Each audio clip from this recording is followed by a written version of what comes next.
Kumusta po ulit mga ka-viral? Welcome back sa aking YouTube channel. Isa na namang update ngayon patungkol sa issue ng controversial na mayor ng Bamban Tarlac si Mayor Alice Go.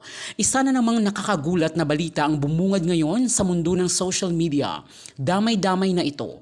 Matatandaang ito'y matapos na isiniwalat ni Atty. Tuto Kausing na ang taong nag-issue ng late birth certificate ni Mayor Alice Go ay ipinatumba noong May 31 nitong nakasalukuyang taon. Ngunit hindi lang yan, pati na rin di umano ang engineer.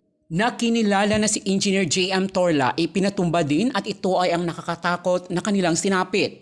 Si Engineer J.M. Torla ang pumirma sa plano ng mga building ng Pogo na ipinatayo sa Bamban Tarlac at dahil nga at may alam ito na may mga tunnel ang building sa nasabing Pogo building sa Bamban at dahil maraming pera ang nasabing alkalde ay agad na inaprobahan ng PAGCOR ang pagpasok ng Pogo sa Bamban Tarlac. Ito ay kinumpirma naman ni Senator Win Gatchalian sa executive session na hindi di umano babawiin ang 6 months preventive suspension na ipinataw kay Mayor Alice Go para di umano ang mga empleyado sa munisipyo ay hindi matakot na magsiwalat. Matapos mapanood ng anak ng yumaong na si Gilbert Flores ang live ni Atty. Tuto Kausing ay agad nananawagan ito sa publiko na i-report ang video na ipinapakalat di umano ni Atty. Tuto Kausing na tila ba takot na takot di umano ito na madamay ang pangalan ni Mayor Alice Go sa pagkamatay ng kanyang ama. Gusto ng anak ni Gilbert Flores na burahin na ang nasabing video na ayon pa kay Atty. Tuto Kausing na posible di umano na Chinese triad di umano ang sanhi ng pagpanaw ng kanyang ama. Dagdag pa di umano nito na gusto niya na lumabas na ang katotohanan dahil ang ginawa di umano nila ay hindi simpleng pagdukot lang o pagpapatumba ay mas malala pa silang ginawa dito sa Pumanaw.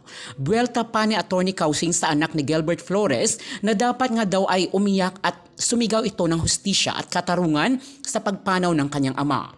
Ang kontrobersya sa pagpanaw ng taga-civil registrar na nag-issue ng birth certificate na nasabing mayor at ng engineer ng Pogo sa Bamban Tarlac ay palaisipan pa rin sa mga netizens magpasa hanggang ngayon na ayon pa sa marami ay involved dito ang mga opisyal at tila pinagplanuhan na ito.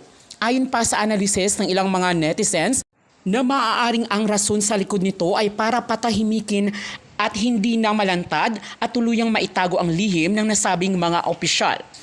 Matatandaang hinanap ang birth certificate ni Mayor Alice Go sa Senate hearing para mapatunayan na siya ay pinanganak dito sa Pilipinas at hindi isang Chinese citizen. Sagot naman ni Mayor Alice Go na ipinalate register siya ng kanyang ama noong siya ay 17 taong gulang na.